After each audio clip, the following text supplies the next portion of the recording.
Bueno, pues buenos días a todos. Gracias, Mercedes. Voy a decir de manera muy especial a Curro, pero luego no está, que es su cumpleaños. Ha hecho un pajarito, está por aquí, bueno, estará por llegar. Digo, para que os acordéis de felicitarle, que no siempre se llega a los 40. Bueno, está preocupado por la crisis de los 40. Bueno.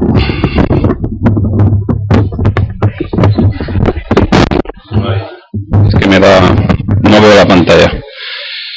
Bueno, nos tuvimos que trasladar por razones de trabajo, 6 compañeros y yo, a una empresa que se dedica al diseño y construcción de estructuras de mobiliario externo para publicidad y que está ubicada en Malpica, eso es, del Tajo, cerca de Talavera de la Reina, en Castilla-La Mancha. ¿No hay nadie de Castilla-La Mancha por aquí o hay alguien? Bueno, no quiero ofender. O sea, que hay alguien de Castilla-La Mancha. Todos tenemos nuestras peculiaridades. Yo soy de Burgos y tengo también mis peculiaridades por ser de castellano, leonés. Y la verdad que lo que tendría que haber sido una reunión de trabajo al modo de pensar, diga, por decirlo de alguna manera, madrileño, es decir, el modo de entender de Madrid, se transformó en una sentada en un bar del pueblo de Malpica, alrededor de la mesa con casera, jarra de vino, huevos fritos, chorizo, morcilla, etcétera. Todo ello a las 11 de la mañana. Hacía ya calor, fue hace un par de meses, pero hacía calor. Y lo que es mejor es que a pesar de las horas que eran, las 11 de la mañana, allí no quedó ni un huevo frito. Desapareció todo, ni nada de comida, nos comimos todo.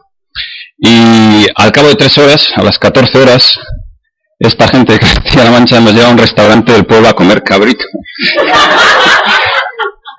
La verdad que increíble, tuvimos que llamar al 112 a que nos recogiera a Chus porque estuve 2 días sin probar bocado de nada. Y la verdad que de lo que pensamos nuestra manera de obrar, de considerar, de proceder, etcétera, no coincidía para nada entre una mentalidad, una manera de pensar, una persona del interior de Castilla-La Mancha con nosotros de Madrid. Acostumbrados probablemente a otras formas de proceder y entender lo que es una reunión de trabajo. Y lo cierto es que la manera en que entendemos las cosas, la manera en que enfrentamos diferentes situaciones en la vida, probablemente varían mucho entre unas culturas, unas personas, unas regiones respecto a otras. Y me sirve de ilustración esta anécdota para introducir el mensaje de hoy que versa sobre Job 3, o lo que es lo mismo, como lo han titulado, Preguntas a Dios desde el sufrimiento.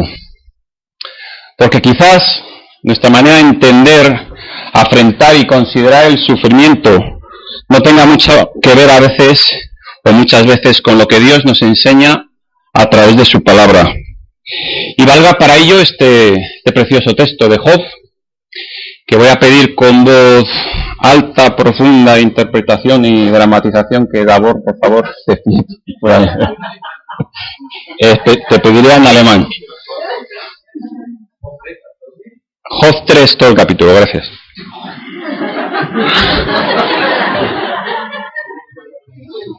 Es que los alemanes son muy directos, yo también no. Job maldice el día en que nació. Después de esto, abrió por su boca y maldijo su día, y exclamó por sí mismo: perezca el día en que yo nací, y la noche en que se dijo, varón es concebido. Sea que el día sombrío, y no cuide que el Dios desde arriba, sin claridad sobre el resplandezca. Abstener los ciegos de tinieblas y sombra de muerte, porque sobre el mal, que lo haga horrible como día que no se ocupe de noche la oscuridad, no sea acostada entre los días del año, y venga en él número de los meses, o que fuera aquella noche solitaria, que no viniera canción alguna en ella. Maldigan la noche, maldicen el día, y los que se aprestan para despertar a la leviatán.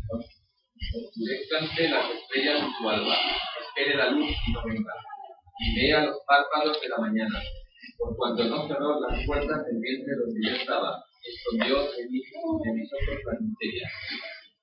¿Por qué no morí yo en la matriz? ¿O expiré al salir del vientre? ¿Por qué me recibieron las rodillas? ¿Y a qué los pechos para que no mate? Pues ahora estaría yo muerto, ¿qué pasaría? Dormiría y entonces tendría descanso, con los reyes y con los consejeros de la tierra, que le dedican para sí vidas, o con los príncipes que recibían el oro, que llenaban de plata sus casas. ¿Por qué no fui escondido como abortivo? ¿Por qué los pequeñitos que nunca vieron la luz? Y ahí los impíos dejan de perturbar, y allí descansan sobre agotadas puertas. Y ahí también reposan los cautivos, no oyen la voz de Dios. Ahí están el chico y el grande, y el siervo libre de su señor. ¿Por qué se da la luz al trabajados y vida a los que ánimo amargado? Esperan la muerte y ella no llega. Aunque la buscan más tesoros, que se alegan sobremanera y se gozan cuando hayan hecho fruto. ¿Por qué se da la vida al hombre que no sabe por dónde ir? ¿Y a quién Dios ha enterrado? Pues antes que mi pan viene a mí surgido, mis gemidos corren por agua, porque el temor que me espantaba me ha venido, y me ha confesado lo que yo tenía. No he tenido pan para asegurar y estuve despejado, no obstante, me vino a escuchar. Bueno, el textito en sí se las trae, ¿no? Te voy a preguntar a Miguel por qué me ha asignado este texto, pero la verdad que el texto es... MacArthur en su versión de la Biblia lo titula Job maldice el día en que nació. Y ponte a predicar de eso, ¿no? Job maldice el día en que nació. La verdad que tras la brusquedad del mal acaecido sobre Job, como recordáis, Job perdió sus hijos, sus hijas, bueyes, criados, ganado en general, y después de 7 días y 7 noches que le aconteció todo esto, en silencio debido a una perturbación paralizante, el propio Job rompe el silencio en un alarido, en un grito, y empieza a proferir una serie de preguntas a Dios respecto a su situación y respecto a su sufrimiento. El libro de Job nos lleva a los límites, nos confronta con el fracaso y con el sufrimiento que no puede explicarse.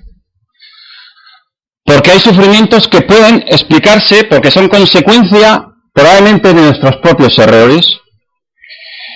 Sufrimiento por una relación que sabemos a priori que no procede. Sufrimiento por unas amistades que no conviene. Sufrimiento consecuencia de unas malas decisiones, etcétera, etcétera. Pero hay otros sufrimientos que no pueden explicarse. Y Job se pregunta, ¿por qué permitió Dios esto? ¿Dónde estaba Dios en todo esto? ¿Por qué parece Dios a veces tan caprichoso en su cuidado?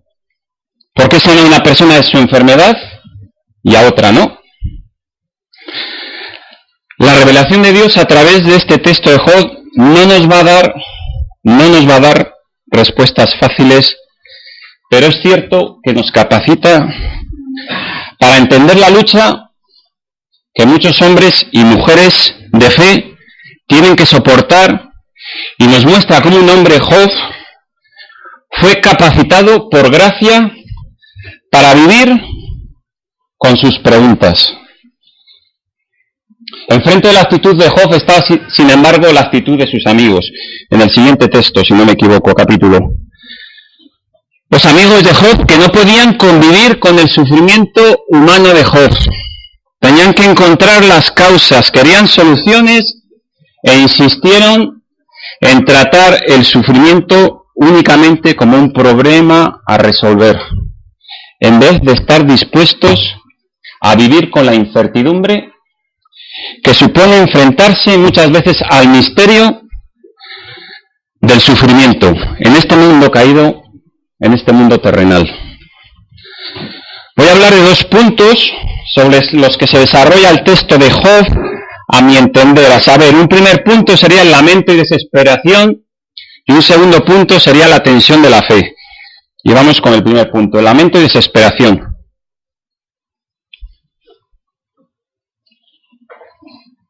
¿Sí podéis traer otro? Gracias. Lamento y desesperación. Al fin y al cabo, Job, al igual que cualquiera de nosotros, es un hombre con pensamientos y emociones, que se cuestiona, como no, si es merecedor del sufrimiento, por lo cual protesta. Dije antes que dio un alarido y establece este diálogo, porque al fin y al cabo es un diálogo con Dios, pero a través de una serie de preguntas. Job, en todo caso, está intentando armonizar su experiencia en la vida y su fe, a fin de que su fe pueda explicar su terrible situación. Job no puede entender lo que ha pasado, lo que Dios ha permitido que pasara. Y como decía, establece una serie de preguntas. En Job 3:11 dice, como leía Gabor, ¿por qué no murió al nacer? En Job 3:12 se pregunta, ¿por qué hubo alguien para amamantarlo en vez de dejarlo morir? Gracias. En Job 3:16 dice, ¿por qué no fue un aborto? Job 3:20, ¿por qué aquellos que desean morir continúan viviendo? Job 3:23, ¿por qué tiene que continuar viviendo quien se siente atrapado por Dios? ¿Por qué? ¿Por qué? ¿Por qué? Oh Señor, ¿por qué? Seguramente todos conocemos a alguien que se ha hecho esta pregunta. También es probable que nosotros mismos, cada uno de nosotros, nos la hayamos hecho en algún momento de nuestras vidas, o ahora no la estemos haciendo. Pero debemos entender que para preguntas así no hay respuesta. Para preguntas así no hay respuesta, al menos en esta vida terrenal, al menos en este lado del cielo. Desde nuestro lado de la cruz de Cristo y la tumba vacía de la resurrección, es posible enfocar estas preguntas con una nueva perspectiva.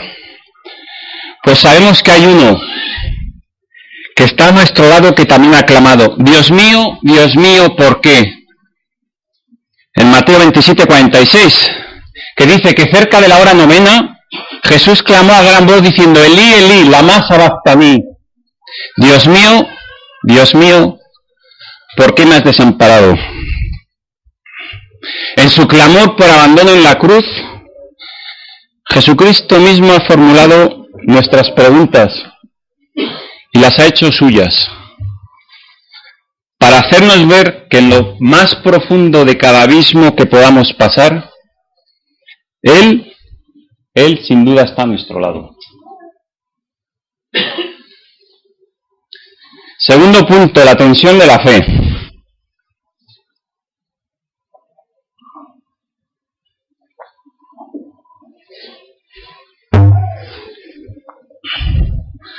El conocimiento profundo de Job acerca de Dios, recordemos lo que dice la Biblia de Job en Job 1, que dice, que hubo un hombre en tierra de Uz, y aquel hombre era varón intachable, recto, temeroso de Dios y apartado del mal. Y más adelante dice que ofrecía holocaustos y sacrificios a Dios por cada uno de sus hijos, que eran muchos, no fuera a la forma de verdad que hubiesen pecado. Y por cada uno de ellos ofrecía sacrificio. Por lo tanto, el conocimiento profundo de Job acerca de Dios y sin embargo también su ignorancia acerca de los caminos de Dios entran en conflicto. Y esto sin duda produce una tensión. Un conflicto en la vida de Job y, cómo no, en nuestras vidas. Cuando pasamos por etapas de sufrimiento propias o vemos sufrimientos inocentes ajenos. Lo que sabemos acerca de Dios y su bondad y lo que no conocemos, y remarco el no, y lo que no conocemos acerca del misterio de los propósitos celestiales de Dios choca frontalmente. Job sabe que su vida está en las manos de Dios, sin duda. Y ha vivido en la fe de que Dios es un Dios bueno. Sin embargo, en las experiencias más recientes de su vida, le es imposible ver en qué sentido Dios se preocupa de él. ¿En qué sentido Dios se preocupa de su bienestar? Seguro que alguna vez has tenido que hacer esta pregunta, o te la estás haciendo ahora mismo, como comentaba antes. Como dice David Atkinson en su comentario bíblico sobre Job, editado por Andamio, dice: para Job Dios es ahora el Deus Asconditus, el Dios escondido, cuya presencia solo puede apreciarse en la oscuridad de su ausencia. Y en este sentido, al igual que Job, es necesario conciliar la presencia de Dios con su ausencia aparente, conservar tu confianza en Dios en medio del sufrimiento, que estar creyendo solo en creencias, ya que el sufrimiento profundo puede acabar con la fe en las creencias, pero no con la fe en Dios y nuestra confianza depositada en Dios. Quiero terminar a modo de epílogo, conclusión o aplicación para nuestras vidas con las siguientes 4 ideas.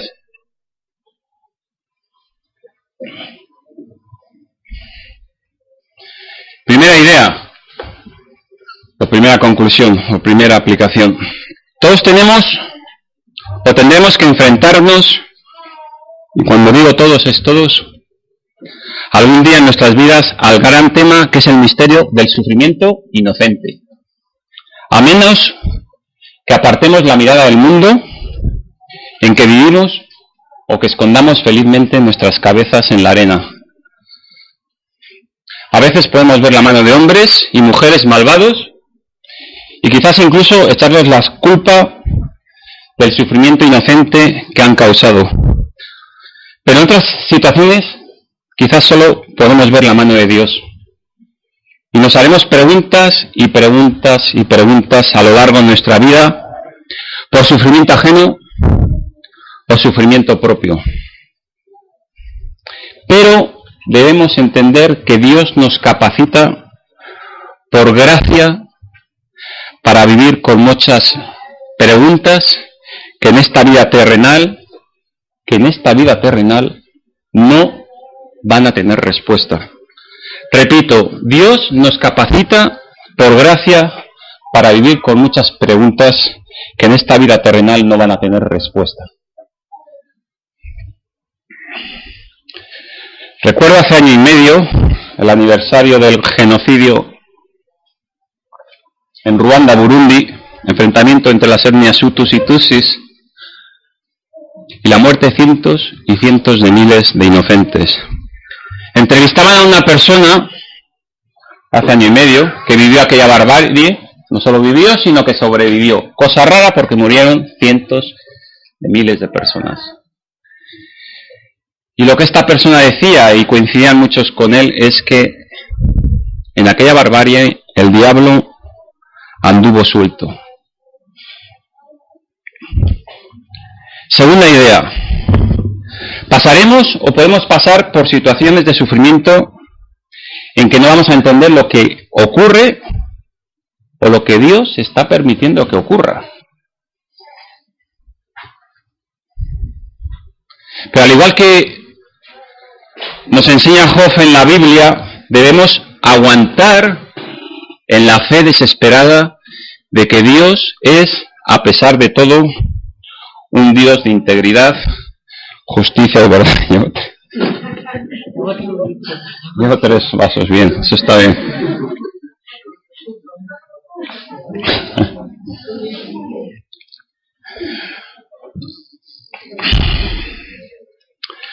De cierto modo, todo nuestro lamento, en medio de situaciones de sufrimiento, puede estar expresado a la luz de la fe en Dios. Aunque nuestra profunda angustia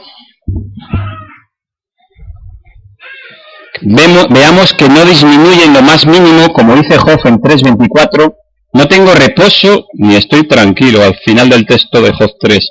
No descanso, sino que me viene perturbación.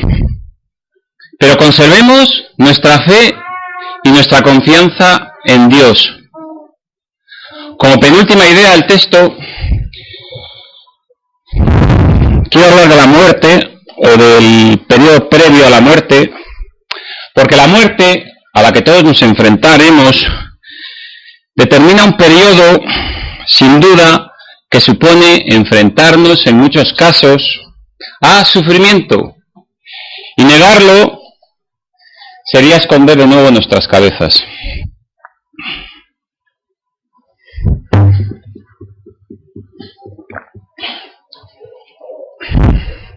El haber vivido o vivir cerca de la amenaza de muerte, o incluso la muerte en niños en periodo de gestación o en temprana edad o recién nacidos, y también la muerte, el haber vivido cerca de la amenaza de muerte, incluso la muerte de personas de 30 a 40 años, o que hayáis podido vivir también vosotros, te hace llevar a considerar que benditos aquellos que llegan a los 80, 90, etcétera, tras una vida plena en el Señor, porque forma parte de la ley de vida y forma parte de la ley natural. Como dice Eclesiastés 12:6, de manera metafórica, haciendo referencia a esta etapa, dice: antes que la cadena de plata se quiebre y se rompa el cuenco de oro y el cántaro se quiebre junto a la fuente y la rueda sea rota sobre el pozo. Se refiere al periodo de envejecimiento de las personas, etapa previa a la muerte, antes de que la cadena de plata se quiebre. Se refiere a la espina dorsal. Antes de que se rompa el cuenco de oro, se refiere a la mente, a la cabeza, en personas mayores que empieza a flaquear. El cántaro se quiebre junto a la fuente, se está refiriendo de manera metafórica al corazón. Todas estas acciones presentan la muerte como trágica, con sufrimiento e irreversible. Leía un artículo en el periódico donde reflejaba hace unas semanas, en un estudio que se había hecho en medio de la población, en medio de la sociedad del primer mundo, que el temor que hay a la muerte es sin duda el temor que hay al posible sufrimiento que precede a la muerte.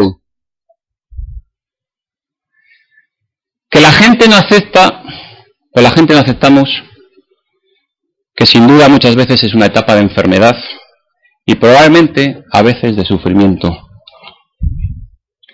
Creo que aquí, como cristianos, debemos mostrar diferencia como aquellos que hemos depositado nuestra fe en Dios y confianza en Dios.